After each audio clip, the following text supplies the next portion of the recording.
Përshëndetje miq, jemi në një podcast shumë të veçantë, sepse kemi dy miq të veçantë në podcast, kemi një miq të veçantë, produkt i veçantë dhe jemi bërë parë në podcast. Kështu që uroj që do jetë shumë i veçantë, por do ta nisim me ty Erion fillim. Kështu që për gjusët që s'njohin kush je, edhe fol çik për familjen, po pastaj na fol edhe çik si ke njoh Krishtin. Si dëgjove për e parë për Krishtin? Po, Erion Vogli, kështu e kam emrin zyrtarisht. Unë kam qenë në gjimnazin Petronini kur filluan ndryshimet e sistemit. Sa për kisha filluar gjimnazin edhe pjesa e gjërave që ndodhin për ditë në shkollë ishte debatet rreth fjalës së lirë, lirisë së besimit, këto ishin gjërat e përditshme dhe unë në fakt ishta goxha i flakt në pjesën e ateizmit. Specifiko pak çfarë shekulli ishte. Po ishte shekulli i kaluar, shtatë rinjt, po. Por ishim të rinj atëherë, që kanë kaluar. Ishim tash jemi bavethinja. Po, kanë kaluar disa vjet. Sidoqoftë, ajo që ndodhi në atë kohë ishte vërtet e veçantë sepse ato debatet që nuk mund t'i kishim më përpara, nuk mund të flisnim lirshëm për fjalën e lirë, për besimin në Zot, për lirinë e mendimit apo të shprehurit.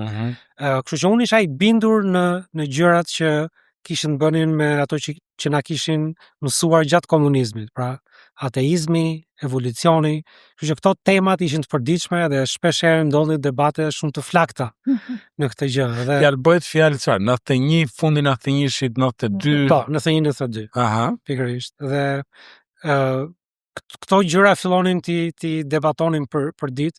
Mua më interesonte e vërteta dhe isha i bindur që ajo ishte e vërteta. Që e di të vërtetën? Po, kështu që edhe besoja që ajo ishte, kështu që nuk kisha problem që ne të dëgjonim një mendim ndryshe, por i bindur që kjo është ajo dhe vërtet i flak për ta mbrojtur atë gjë. Personi i parë që të foli për Ungjillin ose si rën kontakt me Ungjillin? Për herë të parë ka qenë ai që u bë pastori im më vonë, Jeffi, sapo kishte ardhur nga Amerika, në atë kohë s'kishte shumë të huaj në Shqipëri, ishte gjë e rrallë që të takoje njerëz që nuk ishin nga Shqipëria. Dhe ai ka ndarë Ungjillin me mua.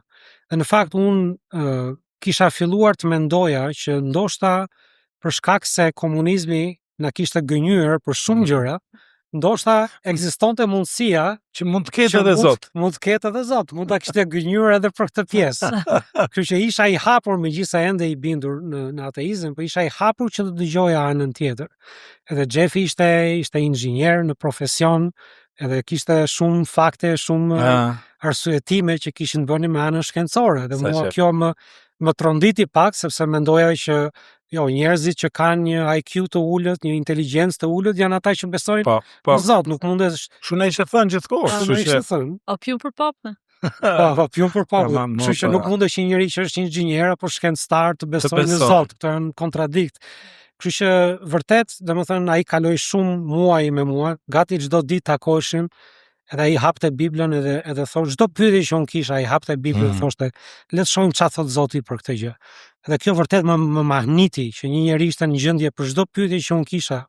Thoshte hajde hapim Biblën, shohim çfarë thot Zoti.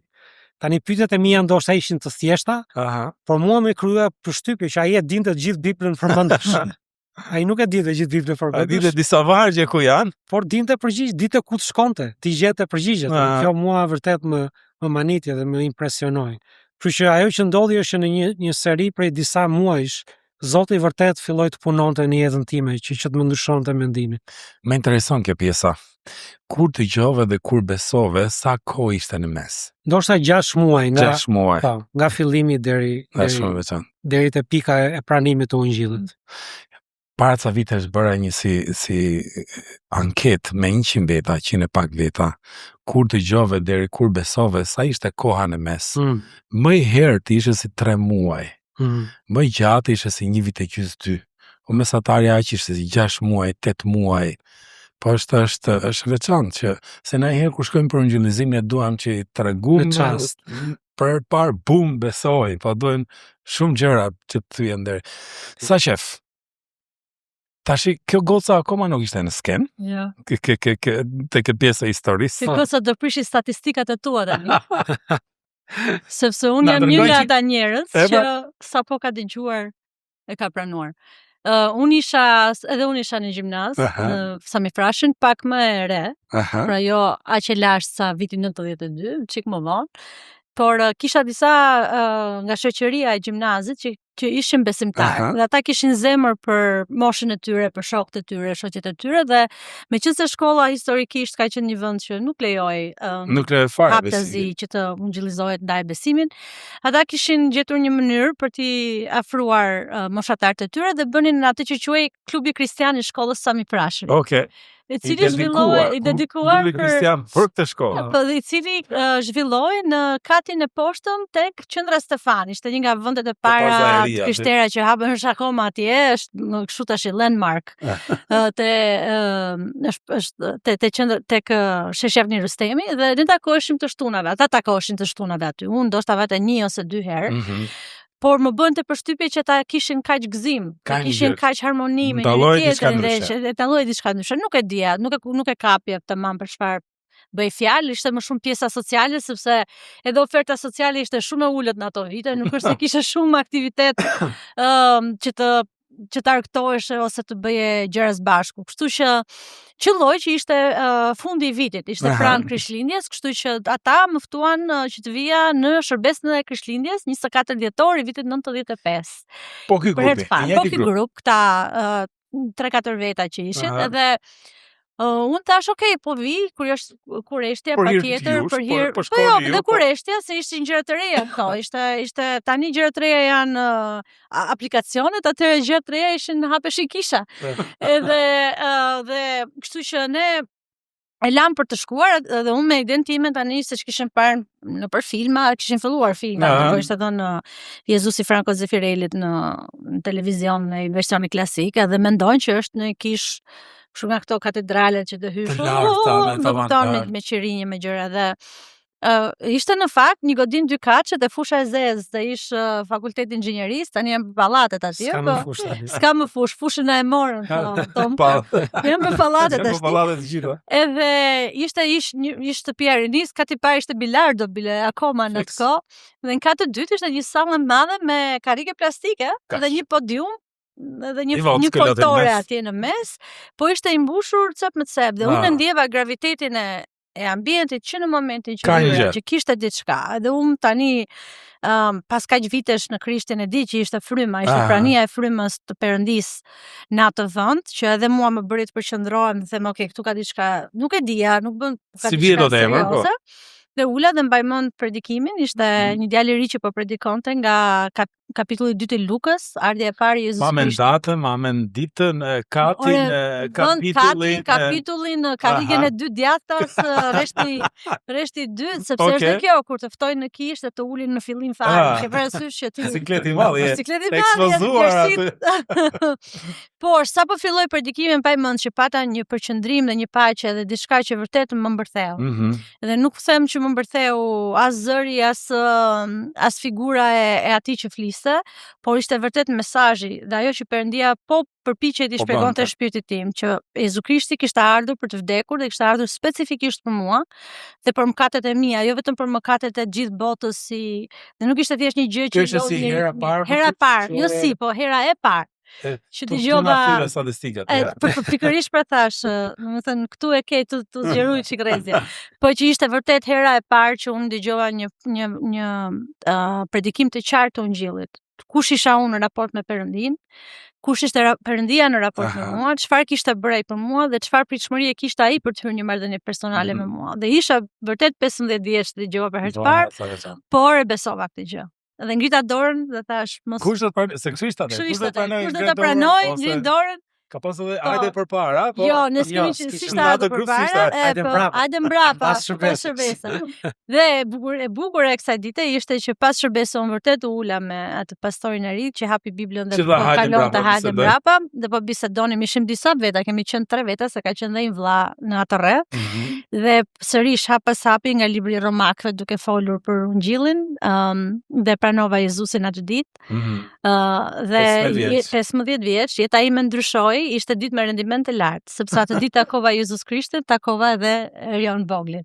Kështu sa ishte ai që predikonte atë ditë. Kështu që bashkërove me dy më të mirët, po, Krishtin dhe erdhi pak më vonë, me Jezusin ishte më një herë, me këtë ishte një çik proces më i gjatë në kohë. Dhe me pjekuri, por ishte vërtet hiri i Zotit, se patjetër i themi me humor gjërat, por e vërteta është ajo që ishte. A mund ndani një gjë personale te kjo, kur besuat ç'a ndryshoi? Nëse do të krahasoje. Po. Në lidhje me ty, për shembull, ç'a ndryshoi Krishti së pari te jeta jote, Erion?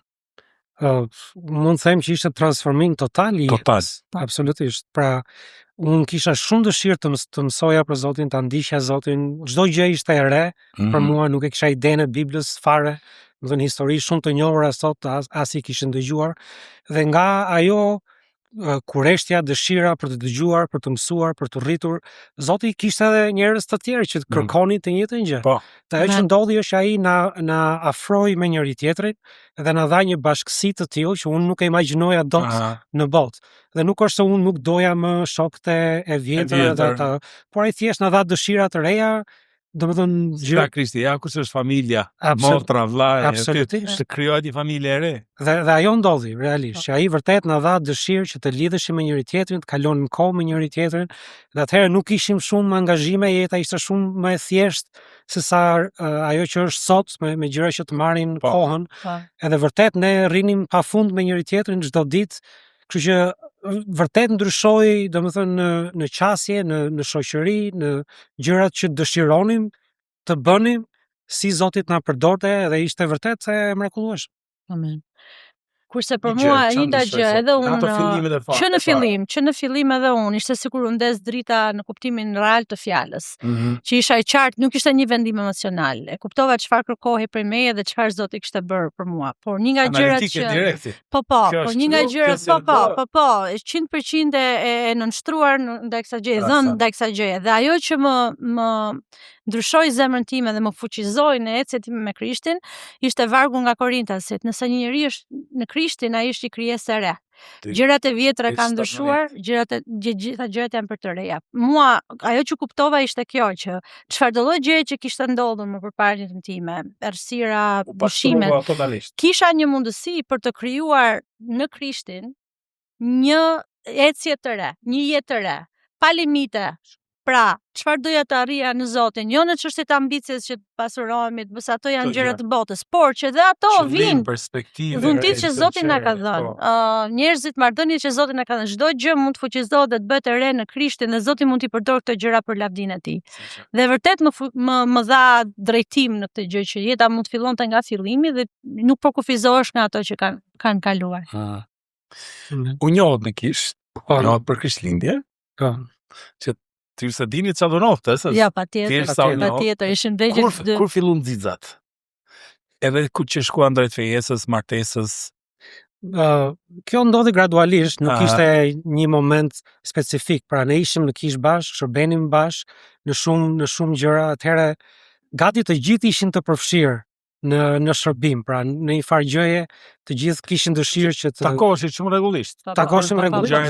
Disa herë në javë, shërbesat, kampe, shërbesat e fëmijëve, ungjillizimi. Absolutisht. Kështu që kjo ndodhi gradualisht, Zoti vërtet na dha drejtim nga fjala e Perëndisë, në librin e Ruthit specifikisht. Kjo është e duhura. Edhe kjo është e duhura sepse përputheshin karakteri, gjërat, dëshirat, si do ta ndërtojmë të ardhmen, gjërat që një perspektivë. Absolutisht. Pra edhe ndodhi natyrshëm kjo gjë. Edhe me drejtimin nga fjala e Perëndisë, kështu filloi. Po tani të rinj që na ndjekin nëpërmjet ekraneve. I dashur i ri që po kërkon nusen apo burrin. Kjo ka qenë përpara internetit. Njëherë një kohë shkruheshin letrat me dorë. Joni ishte një 6 mujor në Amerikë, ndërkohë që unë isha në Tiranë dhe shkruheshin letra me dorë. Do të kalonin oqeanin me muaj, patjetër, janë arkiva brezave. Por dhe ai shkruante të gjithë grupit të rinjve dhe njerëzit filluan të vënë re që zarfet e mia sikur gradualisht po bësh çik më trasha.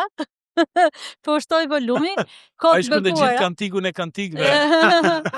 Edhe jo, por kishte një gjë të bukur dhe në atë gjë, ajo pritja, se tani njerëzit i kanë gjërat shumë shpejt, po. se ti me Kisha dhe çate emocione me gjëra bukur që kështu. ti di sa do vononte 10 ditë, 2 javë të vinë ndra. Vendi ishte i fundëm, duhet i zgjedhësh fjalët me kujdes. Dhe kishte edhe ajo romancën dhe bukurinë e vet në distancë.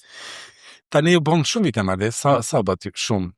Shumë. U bën sa? Po. Sa vite martuar? 24 martuar, por 28 vjet bashkë. 28 vjet bashkë, kemi 2 fëmijë. Po, Emma Eden dhe Ezra Besfort. O përse keni me 2 emra? Po. Emma Eden vogli, edhe Ezra Besfort vogli. Okej, sa bukur, shumë veçantë. Si ka ndikuar besimi te martesa dhe te ndërtimi i familjes? Besimi është udhërfyes në çdo gjë. Dhe ajo që ne Zoti na dha drejtim që në fillim ishte të kishim një dakordsi për parimet. Amen. Pra si do ta ndërtojmë familjen, gjërat që duam të bëjmë, dëshirat së bashku, fëmijët, si do t'i rrisim fëmijët, vlerat përbashkë. Dhe ajo ishte themel, sepse nuk mund të parashikonim patjetër çdo gjë që do të ndodhte në jetë, ajo është e pamundur. Por nëse jemi dakord që në fillim që ne të dy do duam Zotin të parin dhe kjo do të na afrojë më tepër me njëri tjetrin dhe kemi këtë qëllim, dakordsi që do t'i shërbejmë atij, do ta shohim veten gjithmonë në shërbim së bashku. Atëherë kjo ishte edhe e kishim që në fillim. Pra Zoti na dha këtë dakordsi që në fillim dhe një zemër që ta kërkonim atë, edhe na njëri tjetrit që t'i bënim gjërat në Zotin.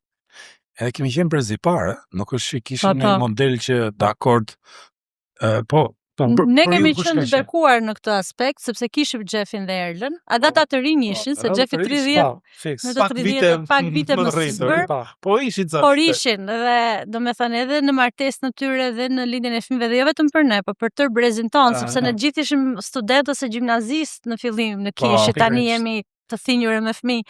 Dhe ishte shumë bekim ajo gjë, që i pam të modeluara, se patjetër manuali ishte i njëjtë për të gjithë. Bibla i përmban të gjitha ato parime dhe të gjitha mjetet që ne na duhen si për martesën dhe për familjen dhe për rritjen e prindërimin.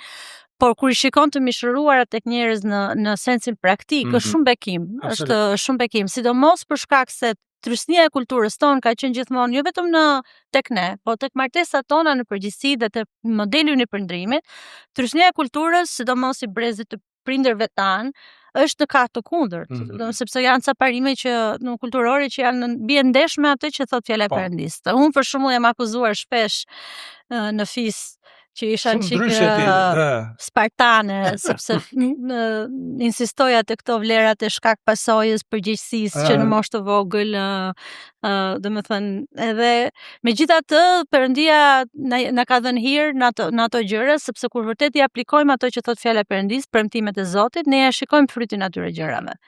Dhe është bekim tani që fëmijët janë në adoleshencë dhe në fillimet e rinisë të tyre që e duan Zotin dhe ecin me Zotin dhe ato gjëra kanë dhënë fryt. Ndryshojmë kursi pak, thirrja drejt kësaj gjë së re për kthimin e Biblës, edhe ju keni për shkollime të ndryshme, edhe ti dhe Jonida. Edhe ndoshta na tregojnë çik për shkollimin, për formimin tënd profesional, edhe ky ndryshimi nga tjetër gjë që ishe i përgatitur në këtë gjë, çfarë ndodhi? Ti mund të shpjegoj 100 gjëra. Pse kjo gjëja? Në fakt në rinin time kam pas pasion 2 gjëra, teknologjinë edhe Biblën në të gjithë aspektet e saj. Edhe që në fillim kam filluar të shërbeja me fëmijët, në atë kohë kur sapo kishte filluar kisha dhe nuk ishte njeri kush të ndihmonte, kështu që pastori Xhefi më kërkoi nëse mund të punosh me fëmijët. Unë sa dija Biblën për vete, unë e lexoja në darkë, ja thosha atyre nesme në mëngjes. Por Zoti e përdori atë dhe vërtet më dha një pasion edhe pastaj me të rinj. Që në fillim, pra që të predikoja fjalën e Perëndis, edhe besoj që më dha një dhunti në këtë gjë. Edhe u kultivua. Po, me mundësitë që mu dhanë për të shërbyer, patjetër.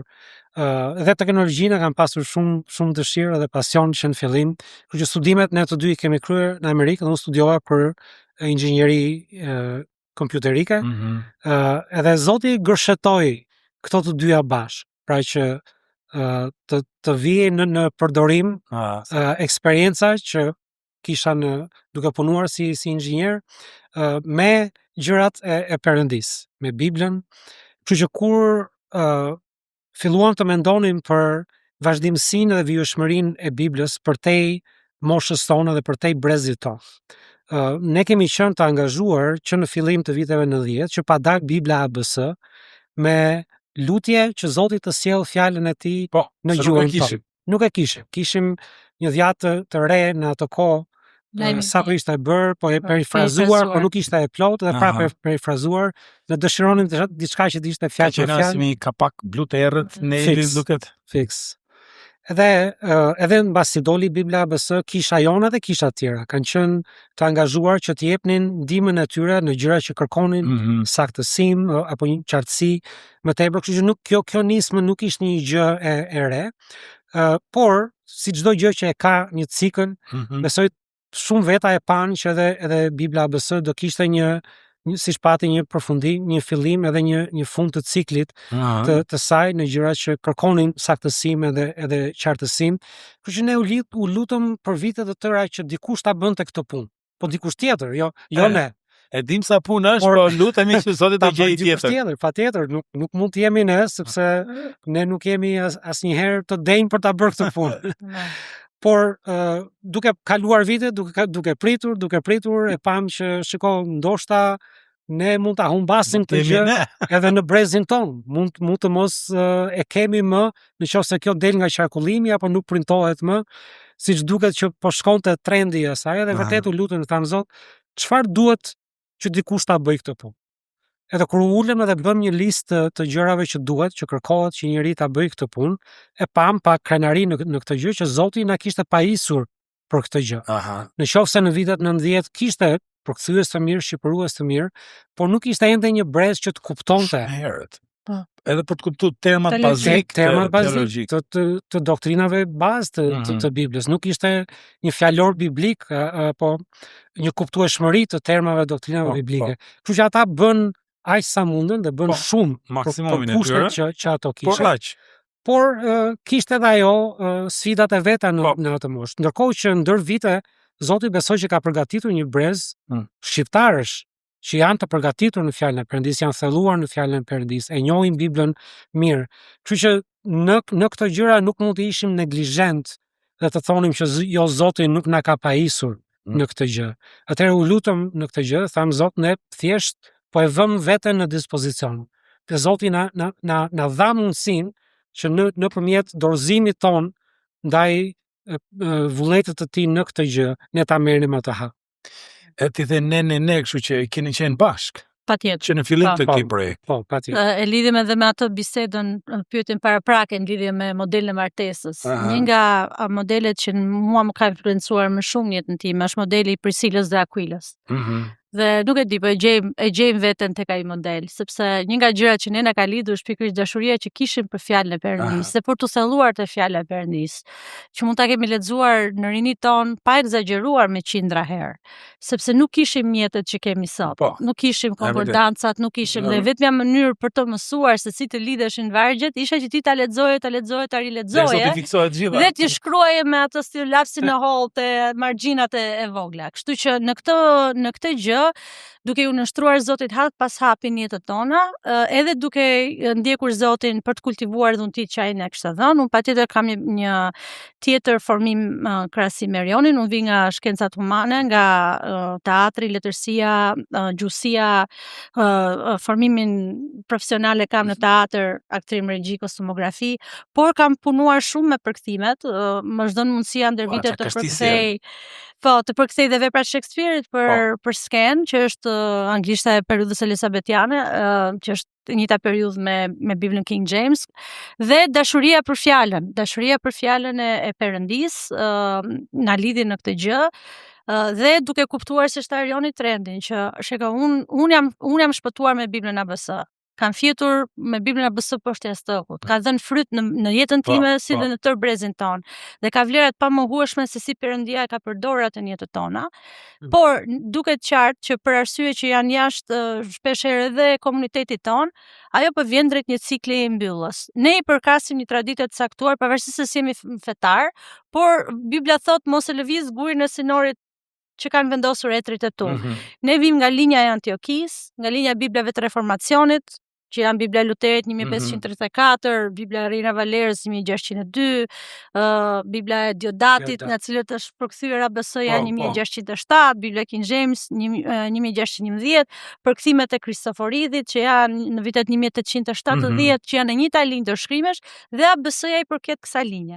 Kështu që ne donim që ajo që kishte qenë bekim në brezin ton, të mbetej bekim dhe për brezin e ardhshëm, dhe jemi investuar që të ruajmë pikërisht këtë linjë dhe atë tekst të dorëshkrimesh. Kështu që Zoti i ngëshetoi këto, pra përgatitjen gjuhësore, kulturore dhe teologjike dhe teknologjike, dhe me dëshirën që ashtu siç ne i morëm falas, unë mbaj mend kur e mora falas atë libër, sa e vyer dhe e shtrenjtë ishte për mua, që askush të mos kishte mungesë në kishat lokale, në shërbimet e ndryshme, në shërbimet e ungjillëzimit, mos të kishte kurrë mungesë të tekstet të Biblës, por edhe mos të përbënte vështirësi i fakti që kushton diçka dhe unë nuk mundem ta blej. Dhe Zoti ka siguruar që të tëra këto materiale, teksti të jetë falas, është tashmë online. Tek biblia.online është teksti i plot i Biblës Kristoforidhit 2, nga Zanafilla deri tek Zbulesa, me 500.000 referenca të integruara në tekst, që janë cross referenca, ato që ne lexonim dikur dhe i mbanin me stilolaps vet, tani brezi i ri mund t'i ketë akses direkte me motor kërkimi në gjuhën shqipe. Pra nëse duam të dim sa herë përmendet një fjalë në Bibël, ku përmendet kudo, patjetër me një konkordancë së fundmi në gjuhën shqipe, me tekst të botuar, janë 12.000 Bibla dhe 100.000 Gjoni dhe Romakët që po vinë rrugës në kontenjer, dhe së shpejti një fjalor, një udhëzues biblik i integruar, pra për çdo fjalë unike do të ketë një mundësi që dikush të shikojë për kufizimin e fjalës, dhe një format audio për njerëz të cilët mund të kenë vështirësi në shikim ose lexim, të cilat i jenë me akses falas për gjithë kishat dhe gjithë shqipfolësit kudo që janë. Super. Për një çik, sa gazi veti goce? Po. Kemi gëzim në Zotin për ato që Zoti ka bërë. Ashtu është, po ti marrim coba. Kristoforidhit 2. Ariam, pse ky emër? Pse jo një emër tjetër? Po. Sepse është vazhdimësi e punës që Zoti ka bërë në kombin ton, edhe në mes të besimtarëve. Dhe kuptoj që në komunizëm neve na u fshehën shumë gjëra që nuk i dinim në lidhje me jetën e shumë nga personazheve të rëndësishëm të kulturës dhe kontributi që ata kanë dhënë në gjuhën shqipe apo në çështjet e patriotike të Shqipërisë, dhe Kristoforidi ishte njëri prej tyre. Padyshim ne mësuam shumë gjëra në lidhje me kontributin e tij për gjuhën shqipe. Veprimtarin patriotike. Patriot e dim. Por nuk e njihnin fare faktin që ai ka qenë një besimtar. Pra nuk ishte që ai po shfrytëzonte shoqërinë biblike të Londrës që të merrte në një përkthim edhe të nxirrte në një lek. Jo, ai ka qenë një besimtar i Krishtit, ai ka bërë shkollë teologjike, seminar teologjik në Malt. Kështu që ai ishte i investuar edhe personalisht në atë punë që po bënte. Kështu që ajo që ne pse Kristoforidi 2, sepse duam që ta shikojmë këtë si një vazhdimsi të punës që Zoti ka bërë në kombin ton për vite të tëra, edhe për shekuj të tërë. Një nga gjërat që ungjillorët akuzohen shpesh herë është që ju dolët në vitet 90 nuk keni histori, nuk keni historik. Ju erdhën amerikanët apo evropianët, ju asollën ata. Kështu që jeni një gjë e re.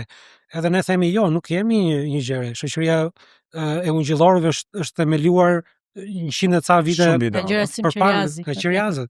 Pra nuk është diçka që ne ndodhëm pas viteve 90. Prandaj për ne emri pati shumë rëndësi si një vazhdimsi e punës së Zotit. Dhe Kristoforidi, ai nuk është emri I tij I dhënë, është emri që ai adoptoi për veten e tij. Që do thotë mbartës I Krishtit. Mbartës I Krishtit. Dhe ai e adoptoi atë emër për veten e tij. Pikërisht sepse ai kishte atë synim me përkthimet që po bënte. Donte ta sillte në gjuhën shqipe fjalën e Perëndisë, dhe arriti ta sillte në toskrisht dhe gegnisht Dhjetën e Re dhe bëri përkthimin e 5 librave që mbeten sot, ka pasur dhe përkthime të tjera të cilat kanë humbur në kohë, të Dhjetës së Vjetër, dhe nuk e përfundoi dot punën, por ai e pati atë dëshirë dhe atë zemër. Dhe unë dua të përmend këtu edhe që shumë e rëndësishme kontributi që ka dhënë Instituti I Studimeve Shqiptare dhe Protestante për shpluhrosjen e kësaj historie shumë të rëndësishme që I përket identitetit komunitetit ungjillor dhe protestant në Shqipëri, që janë këto figura, patjetër profesor dhe misionar David Hosefluk, profesor Xhevat Lloshi, profesor Teuta Toska që ka punuar për Motra Qiriazi, John Quand, Dena Staki që kanë dhënë një nuk kanë hiç dorë, por kanë tamam na kanë dhënë një dhuratë shumë të bukur, domethënë na kanë rikthyer këtë pasuri kombëtare dhe këtë kontribut, por edhe që është pjesë e rëndësishme e identitetit ton si besimtar në Krishtin. Dhe Kristoforidi sepse ata, domethënë studiuesit shqiptar që nuk janë besimtar, nuk do e sillnin kurrë. Dhe nuk ishin se s'është pjesë e këndvështrimit dhe bot kuptimit të tyre që këto zakonisht e kanë divorcuar pjesën e besimit nga patriotizmi. Nga patriotizmi. Po padyshim një njeri që e do Zotin, e do dhe vendin e vet, do më të mirën, do nuk ka konflikt interesi në këtë gjë. Si thotë Jeremia, kush e do të mirën e qytetit, si është vargu eksakt që se kujtoj tash, por është, shiko, le të lejmë atë vargun e Jeremia se do të jap çik tension. Sa produkte, sa gjëra përmend. Biblën që po na vjen rrugës. Fletushka. Bibla online, bibla.online. Konkordanca. Motor kërkimi. Aplikacion, po, sa harrova ti thosha aplikacionet Android. Më mbaron kishtat. Tash pyetja është. I shtoft Perëndia. Pyetja është, nuk është thjesht përkthim. Nuk është thjesht Hamleti. Patjetër. Ka një tension. Patjetër. Sepse është fjalë e Perëndisë. Patjetër. Një tension, po frikë të shenjtë. Edhe frikë të shenjtë. Edhe pyetja ime është në gjithë të gjërat që po bëni, a keni ndier ju vetë këtë lloj gjëje, këtë tensioni? Përse kjo fjala duhet me pas kujdes, cilën do vëm nga këtë fjalën, cilën do bjem dakord.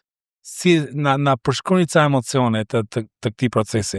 Në çdo moment ka ekzistuar. Pra që nga fillimi ne I njihemi shumë mirë paralajmërimet në Bibël, që mos I shto asnjë gjë fjalës time, mos I hiq asnjë gjë fjalës time, kështu që gjëja e fundit që do donim është të fusnim duart edhe të ngatronim diçka që nuk duhet bërë. Por nga ana tjetër, nëse shikojmë në histori, Zoti gjithmonë ka përdorur njerëz për të përkthyer edhe për të përçuar fjalën e tij. Kështu që ajo nuk duhet ishte justifikim që ne të mos e merrnim përsipër një gjë të tillë, por nga ana tjetër patjetër që njerëz e kanë bërë deri ku ka ardhur ne. Patjetër. Kemi pasur patjetër dilema në çështje zgjedhje fjalësh, vendime që kanë peshë doktrinare në mënyrën se si përcillet një fjalë, ngjyrimet, sinonimet e fjalëve të ndryshme, por nuk kemi qenë të vetëm faktikisht në këtë punë. Pra ne kemi pasur një bazë, një skuadër të gjerë, po, ka qenë 7 pastor të ndryshëm që janë përfshirë. 7 vetë tjerë plus. Po, në procesin e këshillimit të përkthimit të fjalëve të veçanta. Pra qasja që ne patëm në përkthim ishte që të mos fillonim direkt duke përkthyer nga në fillim Perëndia, nga shkruaja e parë. Po, por në fakt të merrnim kohë të studionim çdo fjalë që përmendet në Bibël, gjitha fjalët unike, pra nga 780.000 fjalë, 12.000 e ca fjalë janë fjalë unike.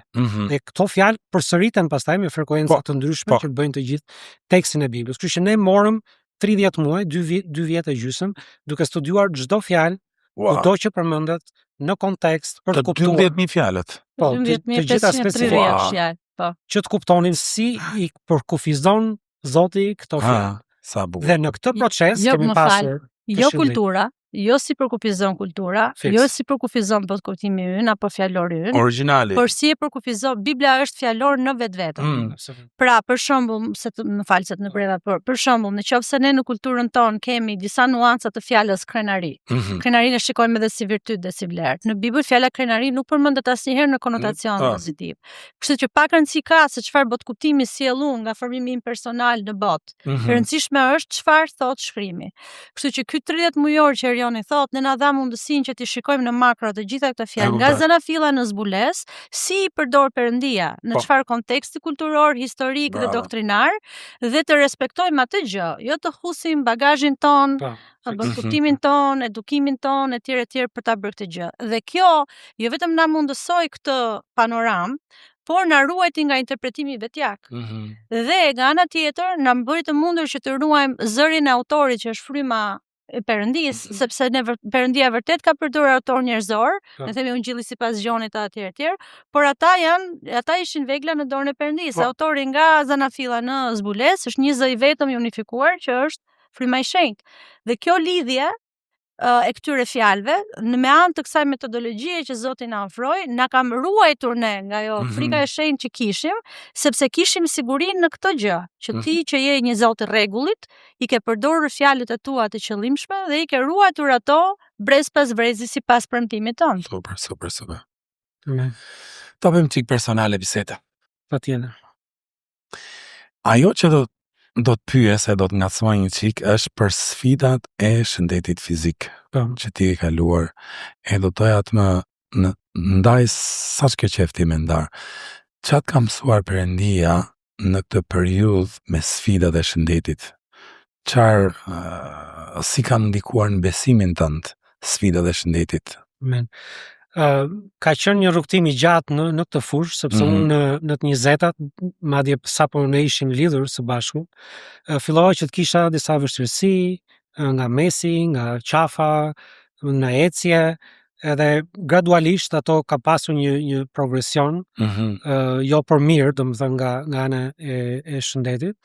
Edhe në fillim, domethënë ishte e pakuptueshme çfarë po ndodh, si ndodhi, çfarë është, po pikërisht, sepse nuk është që pati një aksident ose diçka që ndodhi me një herë, ishte diçka që filloi dal nga dal, edhe që pati progresionin e vet, edhe por që ka qenë nga ana fizike, mund të thojmë një gjem në mish, pali flet që edhe ai kishte një gjem në mish, kështu që nga ana fizike ka sjell kufizime të caktuara në gjërat që un jam në gjendje të bëj ose të mos bëj, por në të gjithë këtë kuptoj që ka një mësim, prezenca e Perëndis, karakteri i Perëndis, dhe në fillim besoj që ka shumë pyetje të cilat është vështirë që ti të marrësh përgjigje, sepse ti mund ta marrësh përgjigjen, mund ta bësh pyetjen pse. Por jo gjithmonë Zoti do t'japi përgjigje për pset. Dhe ajo pikë që Zoti, për faktën për veten time, ka dashur të më mësoj është, ti duhet të jesh okay edhe mos ta dish psen. Pra ai beson karakterit tim, a beson që jam një Perëndi i dashur, që jam një atë që është kontroll gjithkohës, që është në kontroll të gjithçkaje, që nuk të lejon që ti të tundohesh përtej asaj që mundesh, që ai të jep hir mbi hir kur ti ke disa kufizime ose disa vështirësi, vërtet duken si mangësi, por nga ana tjetër hiri i tij të pron në gjëra që ty nuk ta merr mendje. Por është diçka që Zoti e ka përdorur jo vetëm për jetën tona personalisht, por e ka përdorur edhe si një inkurajim për shumë të tjerë, të cilët kanë nevojë. Më jep një shembull. Ka përdorur dobësitë tuaja për të inkurajuar dikë. A të kujtohet në një moment? Ka shumë momente. Vënja dua. Mund të po mund të ndaj një rast specifik. E kishim në kishat tona bëjnë një konferencë vjetore diku nga Vjeshta çdo vit, edhe një vit do të predikoja unë. Edhe ishte dhënë lajmërimi që filani do të predikojë, është kjo konferencë, edhe ishte një vajzë e cila erdhi mbas një nga predikimeve, erdhi dhe më tha, dua të flas pak me ty. Okej, thash. Tha, unë vi për herë të parë në konferencë, nuk kam ardhur në kish, por më përpara, por erdha e ftuar nga një shoqja ime në konferencë, edhe nuk besoja fare tha në Zot, edhe erdha vetëm që ti bëj qefin asajt, mos ja prish asaj, por vendosa që në fillim që nuk do të dëgjoja asgjë. Edhe kur dëgjoja që do ftem kish, un po vi, po jam kështu. Nuk do dëgjoj. Automatët ulur. Nuk e dua këtë gjë. Edhe tha, ndërkohë që të gjithë po përmendin që do predikoj Erioni, nuk e dija fare kush ishte, tha, dhe mendoja që po flisnin shumë veta, tha, kush e di kush do jetë ky, ndonjë vegan i madh.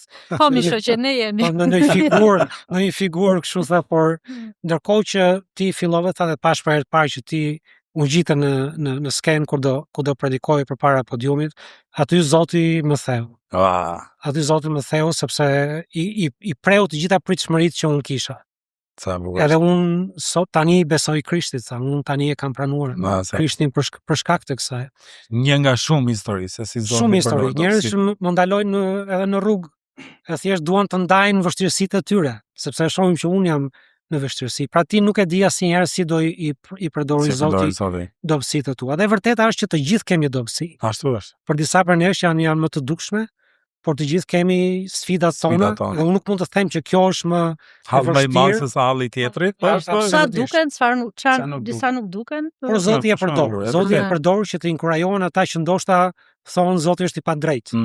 Apo duan të heqin dorë, unë nuk mundem më. Kështu që Zoti, historitë janë pafund se si Zoti e ka përdorur për të inkurajuar të tjerët. Sa bukur. Kështu që mua më ka mësuar që të besoj në karakterin e tij. Sepse vërtet asgjë nuk ndodh pa lejen e Perëndis, asgjë nuk ndodh pa dijenin e tij, edhe unë duhet vija në atë pikë që të them Zot, a besoj unë vërtet që ti je një Ati i dashur, që ti më do përmbi çdo gjë. Edhe shumë fantastike që ju e keni ditë të gjë herët, që kush i të lidhur, edhe nuk ju ka pengu juve në kohën e lidhjes, në kohën e martesës, në kohën e ndërtimit të familjes, ke nderuar. Çdo gjë është çështje qëndrimi. Çdo gjë është çështje qëndrimi. Në Ungjillin e Gjonit është një verbër që vjen për të shëruar dhe dishepujt e pyesin Jezusin, kush ka mëkatuar, ky apo prindërit e vet? Ku t'ja gecin? Ka mëkatuar ky, ka mëkatuar prindërit. Sepse ne mendojmë fatkeqësinë gjithmonë ose sfidën ose do të jetë shkak pasojë. Duhet të jetë një sprovë, është patjetër pasoja e diçkaje të keqe që ti ke bërë ose që po ndëshkohesh. Dhe ka raste që ajo është në atë kontekst, sepse ne patjetër njeriu do të atë që mbjellet do të korr, por nuk është gjithmonë ashtu. Bibla thotë, shiu bie mbi drejtë dhe pa drejtë. Domethënë të botë janë pasojat e mëkatit të Adamit që në të tërë ne në të botë vuajmë her pas here dhe nuk flasim mjaftueshëm për shërbimin e vuajtjes. Dhe Jezusi thotë, nuk ka mëkatuar as ai, as prindërit e tij, po kjo është për lavdinë e Perëndis. Dhe nëse ne kemi nënshtruar, ja kemi dhënë jetën tonë Jezus Krishtit me tërë kuptimin e fjalës, kur e pranuam atë, merr lavdi nga jetët tona me të gjitha ato, atëherë duhet i qëndrojmë pjesës së fjalës që ne kemi dhënë. Dhe nëse është Erioni, besojmë tek karakteri i mirë i Atit ton, i cili do fëmijët e tij dhe kujdeset për fëmijët e tij dhe ka thirrje të lartë për të. Ndonjëherë edhe vuajtjet janë një thirrje elitare për disa njerëz të caktuar. Dhe kur them elitare nuk e them në kuptimin që është më mirë se sa të tjerët, por është një grup unik njerëzish të cilët Perëndia i ka përdorur për te kufizimeve të tyre, për të qenë ndërtim dhe inkurajim për kishën, por edhe për të dhënë lavdi Perëndis në ata që nuk e njohin Perëndin, sepse e bën autentike besimin, e tregon që s'është do doja të bëni një podcast më vete vetëm për këtë gjë, vetëm për këtë gjë. Ndonjë natë gjatë dimri. Nuk e sigur çiftet sot është e marrin shumë lehtë, lidhen, zgjidhen, shpërdahen, bashkohen, është ato që Zoti ka bashkuar njeriu mos e ndaj, pavarësisht çdo që sjell jeta. Unë isha e vetëdijshme për dy gjëra kur ne u lidhëm, që unë po i thosha po shërbimit të Erionit në Zotin, të po thosha po edhe sfidave të tija në Zotin. Pra nuk ishte thjesht që po i them po sepse ne pëlqehemi apo duhemi apo kemi ndjenja emocione për njëri tjetrin. Vjen paket situata. Dhe ne do ecim bashkë në këtë gjë. Ana si thash ai pranoj sfidat e tua. Patjetër. Ato që nuk dukeshin. Nuk duken, po nuk janë më të vogla. Si dia të gjitha në atë. Nuk e di. Ma voni më salla. Nuk janë më të vogla se më pak sfiduese. Pavarësisht se po pyesish Adën ashtu do thotë. Amen. Amen. Rrimin çik te ana artistike jote aty ke punuar shumë me teatrin, regjin, aktrimin, përkthimin, ti përmend disa role. A ka shtisë bashk arti dhe ungjilli apo janë si dy botë të ndara? ka njerëz që mendojnë që ato janë dy botë ndara, por unë besoj që ajo vjen nga këndvështrimi që arti që lëvrohet në botë, që është sipas botë kuptimit të botës, vije shpesh herë ndesh me vlerat e Biblës. Dhe kështu që ajo që ndodh të krishterët thonë më mirë lëre fare se ajo se nuk do na prezantoj. Nuk e nderon Zotin, dhe ndërkohë harrojmë që për çdo Beyoncé, po them, në botë ti ke një Handel që ka shkruar Mesian, apo ke pikturat e rilindjes, apo ke veprat të tjera që janë nën frymëzimin e njerëzve që vërtet donin të nderonin Perëndimin e tyre. Arti është një dhunti dhe një vegël si çdo gjë tjetër. Perëndia na e ka dhënë dhuntit. Çfarëdo lloj dhuntie, qoftë ato analitike, shkencore etj. Dhe si çdo dhunti e mirë, që vjen nga ati dritave, ne do japim llogari se si u përdorën ato dhunti. Unë kam përgjegjësi përpara Perëndisë që ato dhunti, talente që Zoti më ka dhënë, unë as nuk i shtoj dot, as nuk i heq dot, por vetëm mund t'i kultivoj ose mund t'i lënë në heshtje. Dhe unë besoj që secili nga ne ka përgjegjësi përpara Perëndisë që ato gjëra, talente që Zoti na ka dhënë, ti kultivojmë për lavdinë e tij. Kështu që nuk besoj që ka konflikt interesi në këtë gjë, Zoti përdor ato që ka dhënë. Mojsi, çfarë ke në dorë? Kam një shkop. Hajde ta çajmë detin. Me këtë do bëjmë mrekullit. Djali vogël çfarë ke? Kam ca peshqe dhe bukë. Hajde të ushqejmë 5000 veta. Kështu që çdo gjë ngrihet dhe bie tek motivi dhe qëndrimi i zemrës sonë. Në qoftë se ato janë për lavdinë e Perëndisë, atëherë Perëndia mund t'i përdor për lavdinë e tij. E vërtet. 2 pyetje të fundit, pavarësisht se po na pëlqen biseda, do e shfrytëzojmë këtë kohë her pas here sa herë që të vini edhe të në po do të promovojmë një çik 2 gjëra të mëdha para se shkojmë këtu. Një do na e thuash ti, Unida, tash i kemi 7 majin, kemi edhe 15 majin. Çfarë ndodh me 7 maj është më shumë art? Okej. 15 maj është më shumë. Do ta takon ty. 7 maj, çfarë në 7 maj? Në 7 maj ne jemi shumë njohës Perëndis për atë që ka bërë jo vetëm në jetën tona dhe në këtë punë, por edhe për këtë kohë në histori dhe në vite, dhe po bëjmë një mbrëmje adhurimi dhe prezantimi të kësaj pune. Që është e hapur për gjithë komunitetin ungjillor shqifolës dhe për te të ftuarit e tyre etj. Kështu që mos mungo, po ku do vi? Në 7 maj tek salla e madhe e Universitetit të Arteve, ora 18:30 në mbrëmje, jeni të adhurojmë së bashku, të lavdërojmë Perëndin për ato që ai ka bërë për ne. Qef, edhe aty do flitet, do promovohet. Aty do promovohet, nuk do ketë referate për pastajorën dhe lidhoren, por do të kemi këngë adhurimi, do të kemi vargje nga Bibla që do t'i lexojmë së bashku, do të kemi disa dëshmi dhe disa folës shumë me vlerë. Po nëse i du detajet? Detajet mund të gjenden tek cila datë?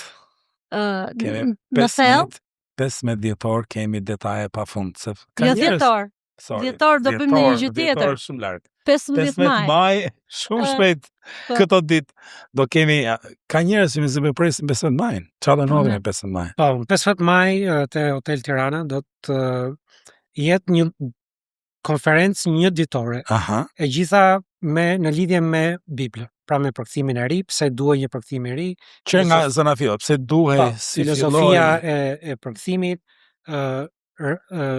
shembuj konkret të qartësisë ose saktësimeve që janë bërë, si të përdorim veglat e reja. Tani kemi goxha vegla në dispozicion me studimin e Biblës, me kërkimin në Bibël, si të përdorim këto vegla për të maksimalizuar mundësitë për të studiuar Biblën, veglat e reja që ne jemi ende duke punuar që do të vinë së shpejti. Pra të gjitha këto dhe pyetje përgjigje në fund. As i pastor s'duhet mëngoj, as i drejtues nuk duhet mëngoj, as i dashamirës i shkrimit nuk duhet mëngoj. Regjistroheni ku të regjistrohen? Tek Bibla.online. Bibla.online të webi ka një formë se si mund të regjistroheni për datën 15. Kjo është për pastor dhe drejtues në datë 15 dhe është e rëndësishme sepse vendi është pak i limituar. Pak i limituar dhe ka thellësi. Po, është salla klasike e Hotel Tiranës. Është nga ora 10 e mëngjesit deri në 5 pasdite. Është e gjitha falas, është edhe dreka është aty që të kalojmë një kohë së bashku dhe të kemi mundësi që të marrim kohë për të hulumtuar këto tema dhe për të folur më në thellësi për këto gjëra. Na tregoj një gjë që s'do e thosha ditë. Në këtë punë kaq të madhe na tregoi moment vështirë. A ka pas taj moment kur do e ti që dorë?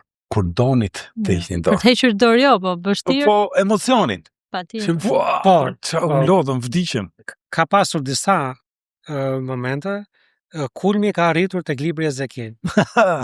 Libri Ezekiel. Ezekiel ishte mbret apo ishte biri i mbretit? Të sëmajmen. Ishte prift. Ishte prift, por Zoti e ktheu në profet. Okej. Pra dhe është një nga rastet e ralla në Bibël, sepse priftëria gjithmonë i takonte Levit, fisit e Levit, por për shkak të robërisë, Zoti ja ndroi profesionin dhe ai faktikisht nuk e filloi dot profesionin, sepse duhet kishte një moshë të caktuar 30 vjeç që duhet ta fillonte. Dhe pikërisht në atë moshë ndodhi robëria në Babiloni, kështu që ai u mor, por Zoti ja ndroi profesionin dhe e bëri atë profet që të fliste kombit të Izraelit gjatë asaj kohe. Por gjëra që e përshkruan, padyshim vizionet që ai ka kapitulli i parë, kapitulli 10, gjithë tempulli i ri, kapitulli 40 deri 48, është një libër që nuk ka shumë materiale, nuk ka shumë komentare, gjëra që ti mund të studiosh. Nuk predikojnë shumë njerëz nga libri i Ezekielit. Ose predikojnë gjëra praktike, gjëra të thjeshta praktike, por nuk thellohen ndoshta, sepse është i vështirë nga ana teologjike. Kështu që ne hasëm goxha vështirësi në atë gjë që na duhet, themi, okay, do e lëm për një farë momenti, do lutemi për këtë gjë sepse nuk kemi përgjigje. Aty na ka shërbyer shumë dhe na ka ndihmuar këshillimi me pastorë të tjerë, të cilët e njohin shkrimin edhe mund na ndihmonin në këtë pikë, por nëse kishte një pikë që thonim është shumë e vështirë, nuk mundemi. Por Zoti na dha hir mbi hir në këtë gjë dhe na ndihmoi shumë procesi që jeni ta shpjegoj në lidhje me fjalët që ne pra studiuam fjalët së pari dhe duke bërë studimin e fjalëve së pari, pastaj kur futesh në tekst që të bësh përkthimin, është më e lehtë sepse ti nuk do kalosh më kohë që si duhet përkthyer kjo fjalë. Terminologjia është përcaktuar nga vetë shkrimi. Që në fillim. Kështu që ka qenë e tillë. Ti e sigur që të bashkohesh me këtë që tha Erioni, se keni qenë bashk, a do të shtoje diçka në një moment tjetër të vështirë? Jo, ai është momenti më i vështirë. Ezekieli ka qenë? Ezekieli ka qenë. Ezekieli shkon me zbulesën, me kë shkon si libër. Po, shkon edhe me. Po, ka gjë që kanë përbashkëta, por në disa gjëra është i veçantë. Po, është unik, nuk Po përmend. Danieli, gjysmë Danieli Danieli është shumë e zbulesur. Shkon më shumë e zbulesur. Jonidës i ran flokët e libri i Ezekielit, por ajo që tha Erioni, që këshillimi, jo vetëm këshillimi që kishim njerëz të cilët e kanë studiuar Biblën në të dy anët të oqeanit dhe njohin përmbajtjen teologjike dhe doktrinare dhe historike të Biblës, por ne kemi qenë të bekuar që në tërë periudhën që kemi qenë duke punuar, kemi pasur njerëz, një skuadër në kishën tonë në Georgia që ishin dedikuar vetëm lutjes për Shqipërinë dhe për këtë projekt, dhe që na kanë mbajtur në krahët e lutjeve të tyre gjatë gjithë kohës, kështu që dhe në ato momentet e vetmis dhe të përplasjes thosha ka njerëz që po luten për ne, që na kanë sjellë përpara fronit të Atit. Kjo gjëja sa ka fillu? Edhe urojmë që Zoti ta bekoj shumë, e ta përdori shumë. Amen. Edhe sa kanë fillu mjetet e para, edhe do gjithmonë fala seti. Po. Imagjino, mbaroi shërbesa juaj. Urojmë që dikush të vazhdoj pas jush 30-40 vitesh. Edhe jeni shumë të kënaqur në mënyrën se si ju ka përdorur Zoti. Si imagjinoni, si e ndërroni ndikimin e kësaj shërbese te njerëzit, te shqiptarët. Jeni te balkoni aty duke pine kafe filter amerikane ose express. Edhe jeni shumë mirënjohës për mënyrën se si Zoti ka përdorur këto 30-40 vite. Por ama keni delegu shërbese, nuk keni më të bëni me të. Për çfarë do ishit mirënjohës? Le ta ndërrojmë. Po, nëse mund ta ndërrojmë në Zotin. Po. Ajo gjë që do donin të shihnin është që brezat e rinj ta përqafojnë, të shohin rëndësinë e studimit fjalës së Perëndisë. Fort shkrimin, ta duan, ta studiojnë shkrimin, do ketë vegla që nuk i kemi pasur në Shqip, më përpara që ta vazhdojnë këtë gjë, edhe që të shkojnë shumë më tej se sa kemi vajtur ne. Amen. Ajo gjë që tek psalmet shpjegohet që të rinjt janë si shigjeta në duart e një trimi. Pra ti do që si të shkon shigjeta më larg se sa shkon ti do që të shohësh fëmijët e tu, fëmijët frymëror, jo vetëm ata fizik, që ti ke pasur një ndikim në Zotin, i ke dhënë fjalën e Perëndis, ke dishepullizuar, i ke mësuar fjalën, që ata të shkojnë shumë më tepër se sa kemi shkuar ne. Padyshim brezi i ynë që nga brezi i parë, besoj që Zoti e ka përdorur fuqishëm, pra në pjesën e ungjillizimit, në pjesën e dishepullizimit, por presim që brezi i ri me gjërat që Zoti, me mundësitë që kanë sot, me aksesin që kanë sot, shumë më tepër se sa kishim ne, të shkojnë shumë më tej. Në të gjithë shqiptarinë, që ta çojnë ungjillin, ta çojnë fjalën e Perëndisë dhe të mbahen fort tek ajo. Për mua është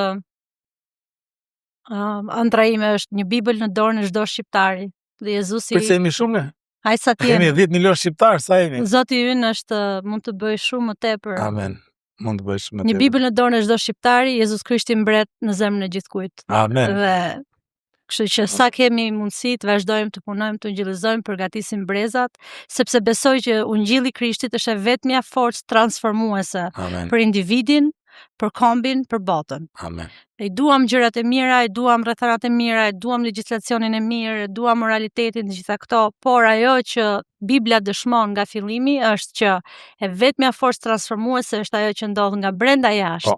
Si për individin, si për komunitetin, si për kishën lokale, si për kombin, si për botën. Dhe kjo ndodh kur ekspozohesh në fjalën e Perëndisë. Besimi vjen me anë të dëgjimit, dhe dëgjimi me anë të fjalës së Perëndisë. Kështu që kjo është shpresa dhe lutja jonë. Një fjalë fundit për pastor, për drejtuesit kishmjellësit që përna të gjenë, çfarë do thoj një fjalë të fundit? Qëndroni fort në Zotin, investoni në brezin e ri. Ajo gjë që matet pjekuria, mënyra se Zoti e ka krijuar rritjen, edhe rritjen biologjike. Ne rritemi deri në një farë pike, pastaj rritja jo nuk matet më që të vazhdojnë të rritemi pafundësisht. Fizike. Pra, rritja matet me riprodhimi. Çfarë do të lësh pas? Çfarë do të mësosh aty që vijnë pas? Dhe kjo është një ligj biologjik që Zoti e ka krijuar. Kështu që edhe në anën frymërore, nuk është që një kishë specifike të rritet pafund, bëhet 1.000 veta, 10.000 veta, por a jemi në gjendje të riprodhojmë.